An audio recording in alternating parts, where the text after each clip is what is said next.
Oh, after that brief introduction, okay, so let's go. Gimel. Because of this connection, right, that we talked about, the connection between the different levels of the neshama, and then from there ultimately to the body through the blood. Shenikshar is nefesh zayis beguf, that the nefesh is connected to the body of the person. Al yedei ha-nefesh ha-tachtena, through the lowest level of the nefesh. Right? We've explained. Yes? Yeah. Okay. Nimtzes, so it comes out that mugbelas begvulas pratim, that this nefesh is going to be limited. It's going to have a degree of limitation, boundary, and there's only going to be certain things that it will be capable of and certain things that it will not be capable of, because it is this lowest level. And v'nimna mimena hahishtatvus. Because it's in the body or because it's the lowest level? Because it's in the body, but we'll see in a second. V'nimna mimena hahishtatvus. And it will be somewhat limited in its ability to connect v'esek and its involvement with imanim tzaim haruchnim v'nivdam, those things which are spiritual by nature. The spiritual things are going to not be able to be connected to when you're dealing with this lowest level of the nefesh. So long as it's connected to the body.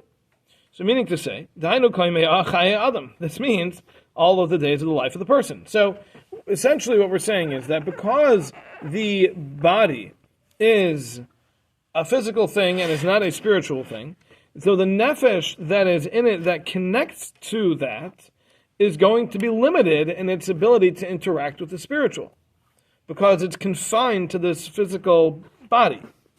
So long as the nefesh is contained within the body, there are limitations to its ability to connect to the spiritual world and spiritual things. Okay? Some people are more connected than others. Some people are more connected than others, and I assume we're going to talk about that, but at least my understanding of that is simply because this is only referring to the lowest level. So someone who's in touch with a higher level of their own nefesh will be able to tap into more spiritual things because they're connecting with a higher element of their own nefesh, which is not the part that's connected directly to the body. And that part is not as limited. I said the answer to a higher authority. Yeah. Paper national. That's right. That's definitely below the lowest level of nefesh, I'll tell you that. It's not even a lot. Yeah, all right, anyways. Okay. All right, are we good here? Okay. So now, umispa'eles mimase haguf. Now here's a very interesting point that he's making over here.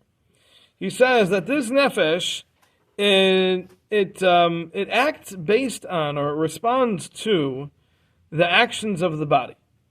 The iskasher al yadam, to connect through those actions ba'ar habaris baruch shemai, to the light of Hashem Himself.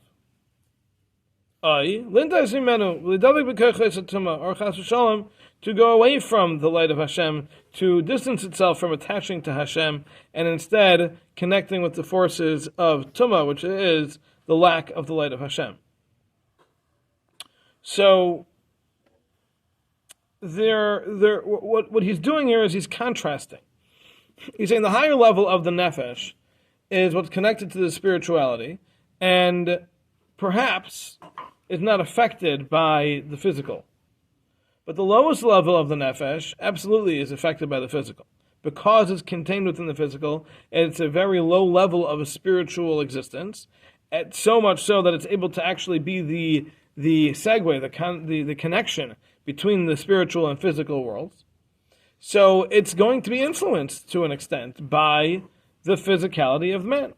So if a person does a mitzvah, which is a physical action, which brings them closer to Hashem, what happens is that lowest level of nefesh is directly impacted by that action that person did, and is able to grow based on the physical action that was done. this doesn't seem to, at least at this point, apply to the higher level of the nefesh. The higher level of the nefesh isn't really contained within man. I assume we'll see it over here that it's above, right? We kind of saw that a while ago, that it hovers above mankind, above the head, meaning to say that it's not really contained within the person, so it's not really affected by the physical. It's not really affected by the mitzvahs, the actions that we do, because it's really connected to the spiritual world and is not connected to the physical world. So what he's saying here is that it can go both ways, though. So this lowest level can be influenced both in the positive and in the negative. It will be affected by both the good things and the bad things that we do. Because it's contained within that physical body, it will be reacting to the physical things that a person does in their lifetime. Now, he is talking about the physical things that we do. I think it's important to mention here that Nefesh HaChaim writes that the highest level of mitzvah that a person can do in this world is a mitzvah of thought. And the middle level is a mitzvah of speech, and the lowest level is a mitzvah of action.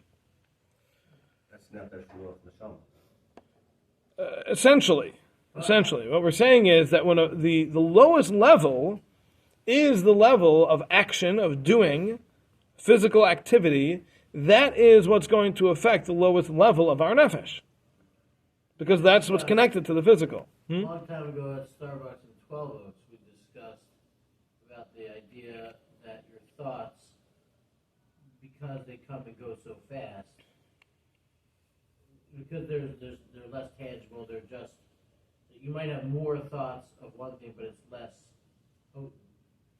We're not talking about fleeting thoughts here. We're talking about kavana. We're talking about intent. But shouldn't that be one and the same? It's not the same, no, because, for example, a person can, let's say, daven. Okay? Now, davening is an act of speech.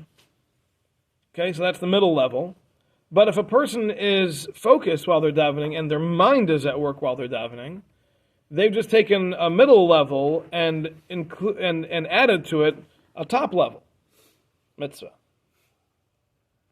Okay, so you could shake a lulav. That's a lowest level action because you're doing a physical activity. If you're focused and you're thinking about what you're doing, and you're focusing, if a person has really lofty thoughts and they understand the concepts behind the lulav and all the thinking of the names of Hashem and whatever else is entailed in all of that, and they're thinking of all of that, they've just taken a lowest level mitzvah and brought it up to the highest level because they've incorporated the mind, which is the most spiritual part of the person. It's the most spiritual capability that a person has is the mind, is the thought. So we're not talking about fleeting thoughts that don't necessarily mean anything. We're talking about focus, intent, what you're thinking as you're doing things, if you're thinking when you're doing them. Well, what about burial, though? We're taught that that's like the highest mitzvah you can do because they can't repay you. Burial has a very high level because it is a physical mitzvah that doesn't get any payment. There's no recompense for that. Right. But it's still a physical mitzvah. Right. In the bigger scheme, the physical activity of it is much less effective. It's much less powerful than the mindset that you have while doing the mitzvah. So, with what we're saying over here in Derech Hashem, we have to put all this together and understand that the lowest level of the nefesh is the part that connects to the physical activity of man. He's not talking about what connects to the thought of man. He's talking about what connects to the physical activity. So that's what he says here is pa'elas mima'aseh haguf. The nefesh, that lowest level, reacts to the physical activity of the body because it's the lowest level and it connects to the physical. But if a person were to speak a mitzvah, say a bracha, something like that, say words of Torah, these are things that are on a higher level than that, and presumably they would affect a higher level of the nefesh. And then the highest level is that of thought, that of intent, that of kavana, and that is able to have an effect on an even higher level of the nefesh, what we refer to as the neshama. So, just to understand, the wording that he uses here is very precise. He's specifically talking about the lowest level of the nefesh, and therefore he says it's affected by the physical actions that the body does. Thought is not a physical action. A word isn't really, the Torah doesn't consider that to be a physical action either. Words are considered separate. We find that, for example, if someone, there's no malchus given, there are no lashes given for a prohibition that is only violated through speech. Right? Because it's not, halachically, it's not considered a physical action. So, presumably the idea is because lashes are a very physical punishment. So, giving a very physical punishment to the body for something that the speech did wouldn't fit. Right? They don't connect. It's not talking to each other. So that's why it would need a higher level of punishment, which is not administered by mankind. Anyway, right. You say something to the wrong person, though. Say again? If you say something to the wrong person? If you say something to the wrong person, you get the death penalty, right? What do you mean? If you call a king, right, and you're against the king, then you can get the death penalty. Yes, there is a death penalty for certain, very few, but there are certain levels of speech that can get the death penalty, such as cursing Hashem or rebellion against the king, even in a manner of speech. Yeah, so those are unique exceptions where over there the punishment is more about it's more about ending what's going on than it is about actually the actual consequence of what was done. Yeah, but over here, you're saying something, you're saying it to Hashem, right? Mm-hmm. So then it's the same thing as calling out against him, I guess. Explain yourself. I don't understand. When you say something, let's say it's not a good thing, Okay. so then you're against Hashem, no way? Well, it depends. Depends what you're saying. In other words, if someone says lashon hara, right? There's no malchus for lashon hara. There's no einish. There's no. Well, like cursing Hashem. Yeah. Oh, someone who curses Hashem, they're going to get the death penalty. Even now. Now, it's interesting, but the person who cursed Hashem, they didn't know what to do with him. It happened in the Torah, and they didn't know what to do. They had to ask Hashem what to do, right? Because speech is not the kind of thing that really should have any kind of punishment that we can administer as human beings, because all we can do are physical things, and speech is a level up from that. Hashem said, nevertheless, this is what needs to happen. But speech really shouldn't be included. We typically see that, I mean, not typically, but you do see from time to time where someone will pop off at the mouth, and then somebody else reacts, and it ends up being a murder case. Yes. Just from the roof, just from the mouth. You say this, he said that, somebody takes out a gun or does something, and then it turns into a real problem and the person's been killed just basically from over what's been said. Yeah, there's no doubt about it. Words, Hachayim v'hamaves biyad halashon. Life and death are in the hands of the tongue. There's no doubt about it. Speech is definitely powerful. Ultimately, that would be a din from Hashem.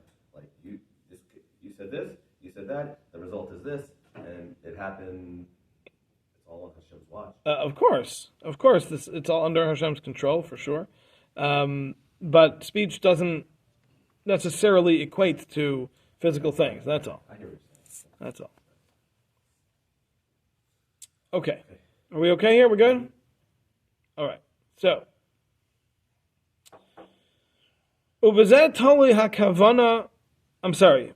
Hikainena lishleimus hamautad yisrach kamimena. And it is through this that the nefesh, I don't know, the possessive of the nefesh, its ability to be prepared for the perfection that it can attain in the world to come, or the opposite, chas v'shalom, is all dependent on the things that we do. So it's affected so much so that our eternity is dependent on it.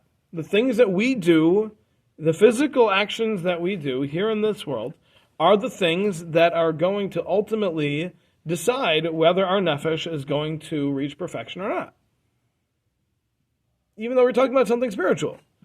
But at least at this lowest level, it's contained by and is therefore influenced by and affected by the things that we do physically. And its ability to be perfected is directly related to the things that we do. So think about that next time you want to do something wrong. Mm-hmm. Muslim. Okay. All right, so now he continues and explains. V'hi payalas ba'adam. So now we're kind of talking on the flip side, and we're talking about how the nefesh affects the person. Till now we've been talking about how the person affects the nefesh. Now we're flipping it and talking about how the nefesh affects the person. And that is that it does things to the person. Uman heges as a nefesh atachtaina, and it is able to guide the lower nefesh. Umadrichasa, and it also directs. So here it seems that we're actually shifting a little bit, and we're talking about the higher level of nefesh, which the commentaries discuss. The switch here, but he says that the higher level of nefesh acts upon the person and directs the lower level of nefesh, as we learned earlier, and it's able to cause certain amount of direction and guidance to be given to the person. And it will actually inscribe images in the mind of the person. Meaning to say that every person will have certain thoughts that come to mind, and ideas and concepts, and these things are coming from the neshama, coming from the higher level of the nefesh, and they are being infused into the person's mind. And for all of the calculations that Hashem has, He's going to do certain things at certain times. So you may find somebody who comes up with this wildly successful inspiration one day, just out of the blue. Where does that come from? The answer is because Hashem said now is exactly the moment that this person needs to get this inspiration and come up with this brilliant idea. And next thing you know, he's saving the world, or he's making his billions, or whatever it is. Right? So these moments of inspiration that come are not random. They're not just happenstance. They happen purely by design, as the neshama infuses thoughts into the mind of the person. And it will infuse within the person the thoughts and the will, the desire, based on what is appropriate for the person at the time. So when we say the lower level nefesh, we're talking about, and I'm not trying to confuse anybody, nor myself, the nefesh. But you're about to. The nefesh level of nefesh. And when we say the higher levels, we're talking about the nefesh, the ruach level of nefesh. And then we're talking about the neshama level of nefesh. All right, so he's going to get there. The higher level of nefesh, or the yechida level of nefesh. So we're really talking about all the various levels are really actually inside the nefesh, but it's ruach, it's nefesh. You understand what I'm saying? It's like the ruach level of nefesh, the neshama level of nefesh. Yeah, the higher level of nefesh is actually neshama, in the nefesh. Correct. And we're going to get there. Okay. He's going to talk about it. So the lowest level of nefesh that we're talking about now, that's what's going to bring the thoughts? No, it's the higher level. So saying he switched. I'm just following the per se. It said Mispelas Masa Gilbus Kasha Ide Bar Bari Star Shmurlin just the Dovi because of That's the lower level. Yes, period. Now he switches. The he poelis b'adam. The he should be referring to the same thing. Right, but the Mefarshim explain that that's not the case, because he says right after that it's poel onto the lower level of nefesh. But I guess the nefesh atachtaina.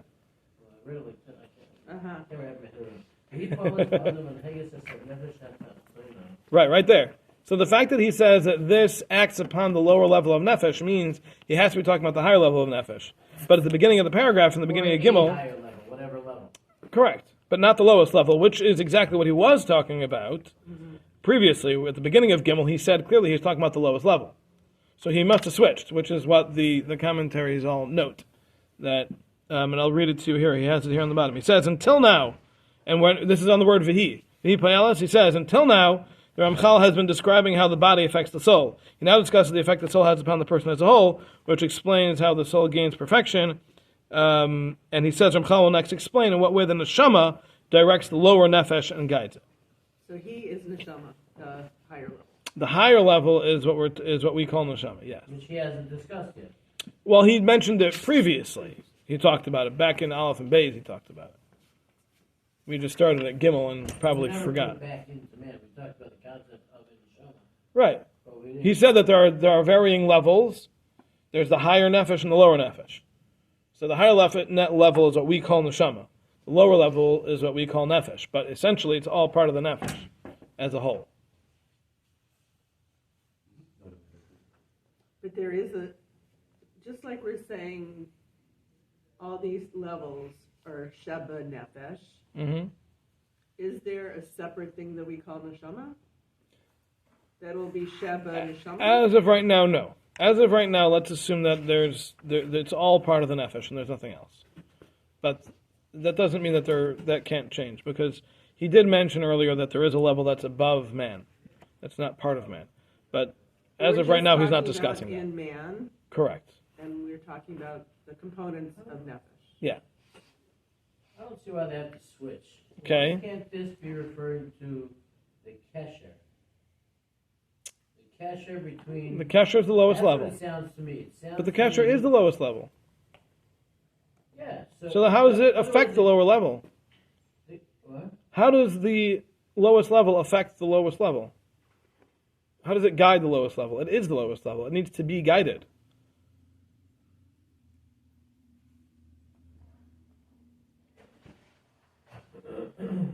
So remember, we're very physical thinkers.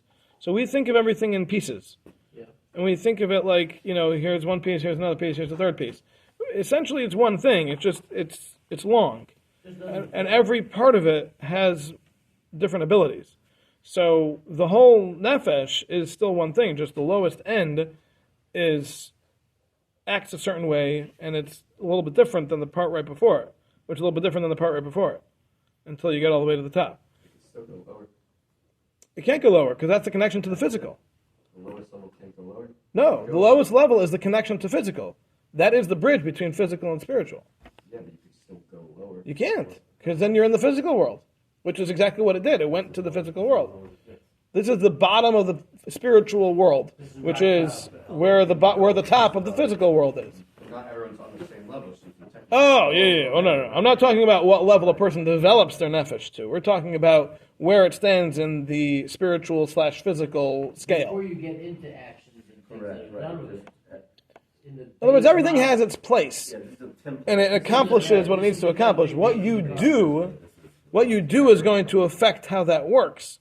But the system's always going to remain the same. Now, you could have a bad link in a chain, right? And that piece is just not going to work well, but it's still there, right? It still has its job. It's still doing what it's supposed to do. You have a car. It's got 10,000 pieces in it, right? If everything's doing what it's supposed to do, it all works great.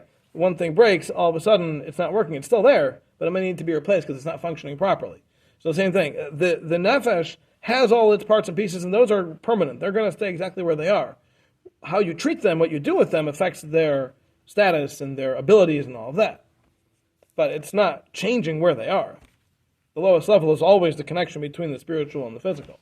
Now, you could sully it, you could ruin it, you could dirty it, you could mess it up, but it's still going to be there in the same place. Okay.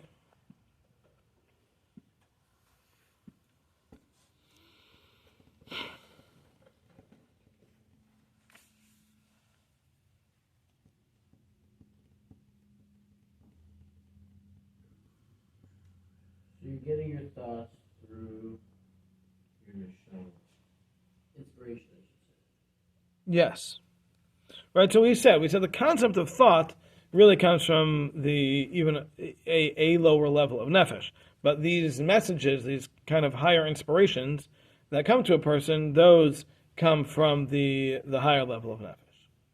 And since the nefesh and the neshama are really one and the same, just different parts of it. So, Right. Right. So impure thoughts would come from the nefesh, or would they all come from the neshama? Would pure, impure, holy, not holy, kavana, no kavana, would it all come from the neshama, Or are we talking about now that I don't know that Hashem would send. I don't know. But Hashem send a spontaneous.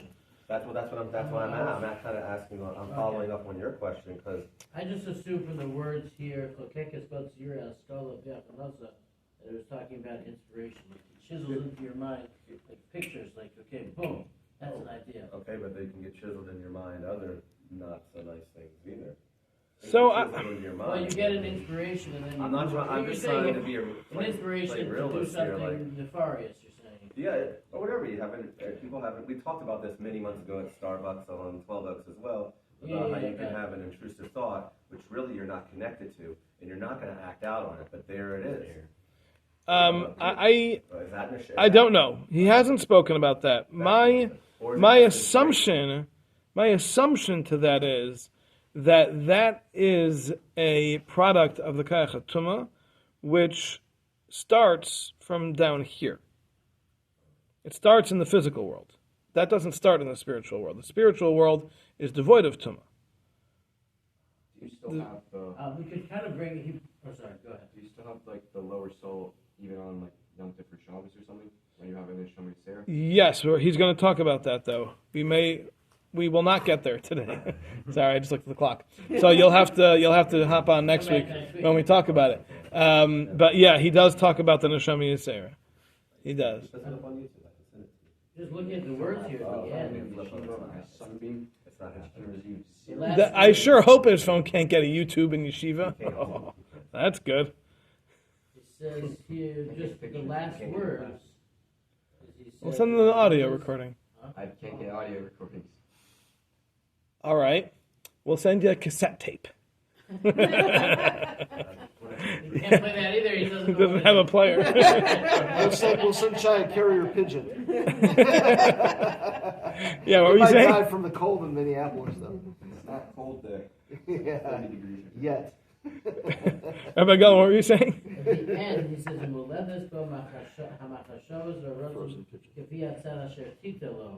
Yes.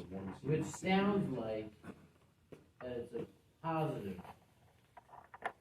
Why? What is Titalo referring to? Titalo is referring to the person, whatever the person's soul. the person. I think. Oh, they translate it here as the soul. The divine soul, towards which is the divine soul applies. If you're using the way the soul that is goes, ba. then it would have to be a positive. Titalai. Let's see. I don't know. Maybe they're. The problem is that's a lashon zachar, right? The nefesh has always been describing as lashon nekeva. Well, he's always been talking about it. The nefesh, the lower level nefesh, he's always been describing in lashon nekeva. Chakek es ba, meled es ba, right? Nefesh atachtaina, not atachtain, right? It's always been lashon nekeva. So when it says asher titalai, I assumed that meant referring to the person because that's a lashon zachar. That's why I assumed it was referring to the person, not the nefesh. But I don't know. Maybe I'm. I don't know. I was just. Let me see. I look here at the thing. Again, if we look at it through, and maybe we'll get to it, that if we look through it through the mindset of the neshama also has nefesh, ruach, neshama, chaya, yachida in it. The neshama level does. So maybe, and I don't know if he's going to go there. Maybe we can look at it as those thoughts that are not connected to the divinity piece could be the nefesh level of the neshama. I don't know. But even the I don't know. nefesh is still not. It's still a spiritual being, which would have said something that's a physical thing. The nefesh level, of the lowest. I don't know. The way he's saying it here, it sounds like it is. So the lowest level is the only point of connection. There's only one point of connection. That's what it sounds like. The way you're saying it, there's 5 points of connection, which doesn't seem to fit with what he's saying. What he's saying is that it goes down in levels, and the lowest level is what can connect with physicality, and everything has to come through that pipeline. So it doesn't seem like there are other points of connection. So when we have the mitzvahs that we are the ones we are not supposed to do, and we wholly abstain from doing the ones we're not supposed to do. And even though we might have a proclivity to do those, so meaning that I'm told not to do this, but I really have an inclination to do it, and I've thought about it, I have some intention, but I abstain because I'm told not to do it. What level? So, is my nefesh overriding my neshama?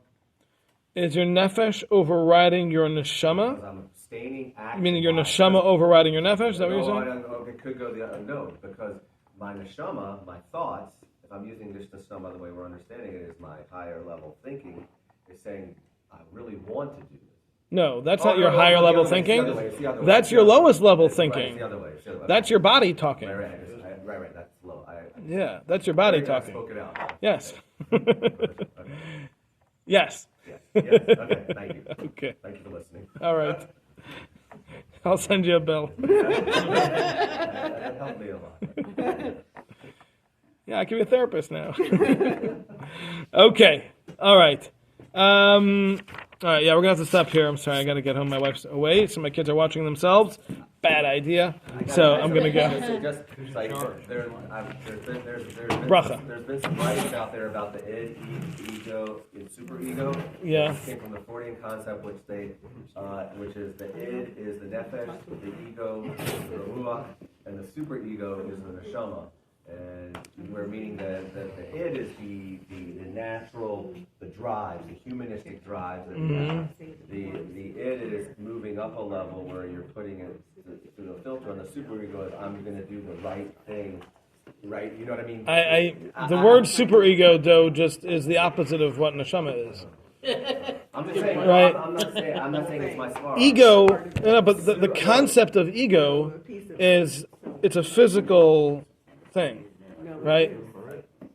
An ego is a product of a human brain, right? And Malach doesn't have an ego, right? An ego is, by definition, the product of human frailty. Correct. So to call the neshama it would be the complete removal of ego. Is the neshama? Well, Freud, and I'm saying I just found it fascinating. Super ego, conscience. Right. Conscience. Right. So that's what I was getting ready to say. It's the consciousness. So I guess it all resides in a physical realm. Yeah. Where we're saying the neshama is outside the physical. Correct. Neshama is above that. Correct. All right. Very good. We'll see y'all next week. Oh, yeah.